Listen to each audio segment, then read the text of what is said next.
hey, I can tell how smart you are, but your life does not reflect that. What the hell is going on? You can become anything you want to become, but you're going to have to pay a heavy price to get there. The most successful people in the world are the people that can self-soothe. So can you avoid being triggered? If you're being triggered and you look outward and you're angry at the person that triggered you, that's weakness. You are manifesting weakness.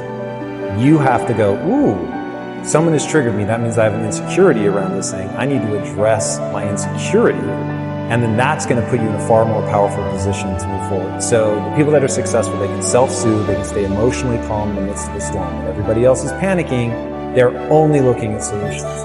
And that's the other thing about the no bullshit, what would it take game. The whole point is to switch you out of problem mode into solution mode. Most people can only see, these are the 152 ways that this could go wrong.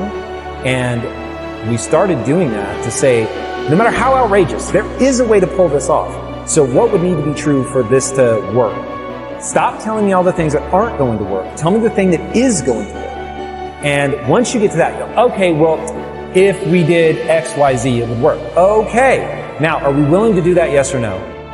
And if we're not, is there another thing that we are willing to do? But at least now we're operating from the position of that would work, and successful people are about that. They are good decision makers. They are hyper resilient. They don't stop at failure. They don't get in their own way from an ego perspective. They look nakedly at their own inadequacy. And they've got enough confidence to get people going behind them. It is this weird thing of, dude, I fear that I'm too dumb to do the things that I want to do in my life. I never know if I'm right, and I go all out and I'm just trying to make it happen. And so I have the courage and conviction to say, I know about myself. I will keep going until I figure this out. Not that I already understand everything, that I have the courage to figure this out. And then I will go through and I will weather that storm. People are intoxicated by that certainty, where I'm like, hey, get behind me. I will get us through this. I'm not telling you I already understand everything, but I am telling you I will not stop fighting until we get to the other side. Dude, the way that people will pile in behind you when you do that, I have the chills now, because I know how people respond to that. So if you can manage your emotions, if you've got the courage to fight through that storm, if you're not easy to knock off your pedestal, and you're humble enough to know that you're almost certainly making mistakes so that you know when to correct course, that's the recipe. To get people to understand, skills have utility. You don't read a book to get an A on the test. You don't read a book to check something off a list. You read a book to learn something that lets you do something in the real world that other people can't do. And so Elon Musk has a great quote. You're paid in direct proportion to the difficulty of the problems you solve. So you're learning something so you can solve problems, hard problems, that other people can't solve. And so once you understand, oh, this is mechanical. My brain is designed a certain way. There's a certain path that I have to walk to gain skills. And then skills let me do something other people can't do. And by doing things other people can't do, I'm able to serve myself and the group. That's fulfillment. Fulfillment's the point. It is so mechanistic. It's all just deadly simple. And when I'm giving honest answers, I'm always looping around, this is how the human mind works. And every time I say something controversial, it's always about biology. I'm just like, okay. Like, if you want to fight it, fight it. You're going to die tired, and I will propel myself forward, because I'm not judging what is true. I don't deal with the world the way that I wish it were. I deal with the world the way that it is. One other thing that we do that I think is extremely powerful is we play a game called No Bullshit, What Would It Actually Take?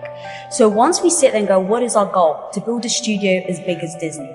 All right, before you even get started, we sit there and go, what? Like, no BS. Don't try and say like the things that we want it to be true. But actually, what is true, that what would need to be true in order for us to build a studio as big as Disney? And so we sat there and we said, okay, it's going to take us to put our own capital in. It's going to take us to work hard. What does work hard look like? Is it a certain amount of hours? Is it a certain amount of achievements where you put things into place and you make sure you're always incrementally working towards that? Is it that maybe you have to, that this is exactly what we did with Quest. It was, oh, we have to put the house on the line. And that was like the no BS, that's what it's going to take for us to go all in and build Quest Nutrition. And so once we sat there and said, okay, it's going to take us to put our house on the line. It's going to take me at the time to be the supportive wife to come in and help you out. It's going to take no vacations. It's going to mean you're going to need to take a third of your pay cut. Like we literally sat down and wrote a laundry list of what it's going to take to start with Quest Nutrition. And once we had that list, we just looked at each other and were like, all right, are we willing to do it?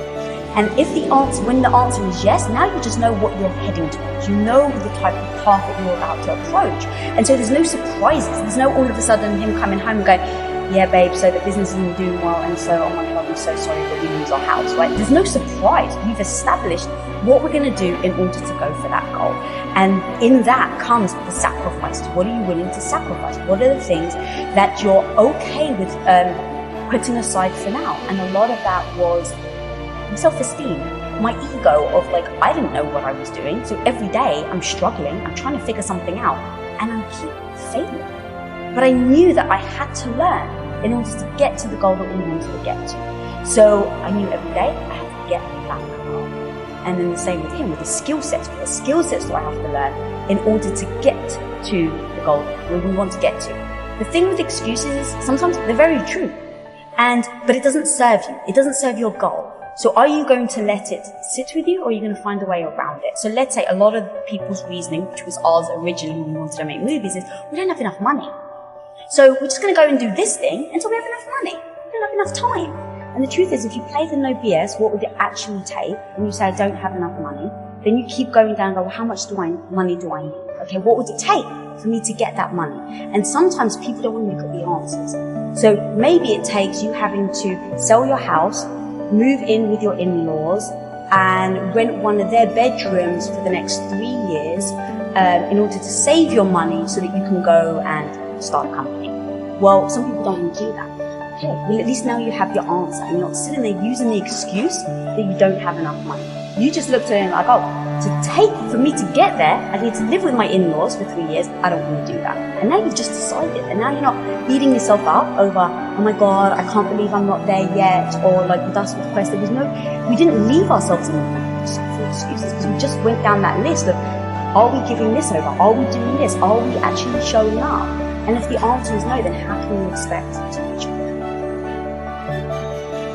I don't think of myself as being highly intelligent. I meet minimum requirements. There's no doubt. I don't want people to think I don't think I can get my way through life. But what I'm good at, what we're good at together is not being right all the time. It's basically learning from your mistakes. So the physics of progress is you come up with a hypothesis. It should be as informed as possible.